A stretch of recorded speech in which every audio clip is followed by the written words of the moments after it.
It already was reported today that they will come after people who are homegrown. As relevant as the fact that our president was found guilty of sexual assault. We're talking about due process, and we've gone through due process with Donald Trump, and he was found guilty. Let's hop into another CNN panel, this time covering the deportations, immigration as a whole, really, but with some wild comments made from the MAGA members of the panel. So take a moment if you can, leave us a like on the video. It helps us out a ton, and we'll be back after with the context needed. The basis is the clothing he was wearing and information from a confidential informant, not actually direct information. But it is a relevant piece of evidence that we should cite for the viewers. Just more context on what you were saying there, Mandela. As relevant as the fact that our president was found guilty of sexual assault. As relevant as the fact that Pete Hegseth, his own mother, called into question his integrity, his ability to serve in the position that he's serving in. What does that have to do with immigration? Well, what I'm saying is these are the people who are leading the country, not just people who are living in the country. We had an election, That's a huge though, difference. Mandela. So it's okay. So it's fine that our nation is led by a sexual assaulter, by a man found guilty of sexual assault. Are you okay with that? You're fine with a person who's found guilty of sexual assault leading this country? I am certainly not. I fought against that with every fiber of my being. Now, if he got elected, we came up short, but are you comfortable voting for that? Are you comfortable with having that lead this country? Are you comfortable with that leading this country? Let's be clear about what is happening here. MAGA is asserting this man is a criminal gang member off the word of an informant who literally based it off nothing except for the clothes he was wearing, a Chicago Bulls hat, because red means gang or something, right? But they don't believe, MAGA won't believe the testimony of like 20-something people, the emails, the proof shown in court about Trump falsifying business records. They won't believe the testimony of E. Jean Carroll and multiple others around her that she confided in about Trump's sexual assault. These are things we can't believe. But we can believe that this immigrant is a criminal because some racist saw him in a Chicago Bulls hat and assumed he was in a gang.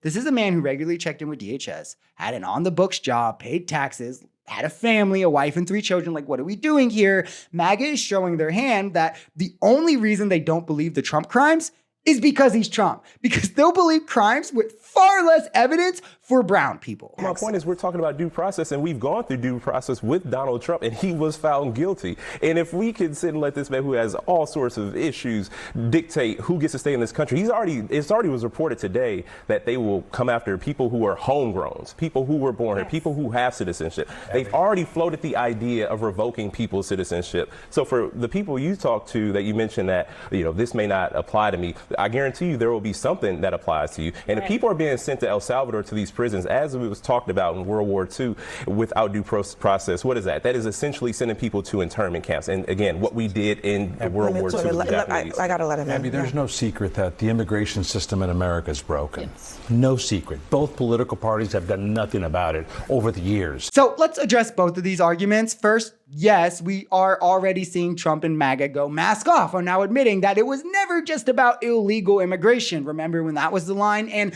rather just foreigners point blank. Or at this point, even just population control through crushing dissent, attacking free speech, attacking due process. This is allowing the basis to deport citizens, as he's matching it with, yes, I would love to send citizens to El Salvador, which is, again, foreign countries, right? I mean, this is all for their beliefs. We've seen it with legal residents. They deported Mahmoud Khalil for associations and beliefs, no crime alleged or convicted of. They are slowly just pushing this line further and further. And yes, the immigration system is broken, mainly the asylum and visa system, of which only one party has a plan to address. The Democrats, Trump never has in his life. He thinks things like a wall will help, which is insane fantasy, like the idea that these people are like sneaking over the border with their like ski masks or something. I mean, he's literally never proposed any policy that would stem the flow of immigration over the long term. They could just follow the court order, have him come back, and as they said, He's not coming back just go through the court proceedings and deport him where they can deport him. By the way, just on a practical level, Abby,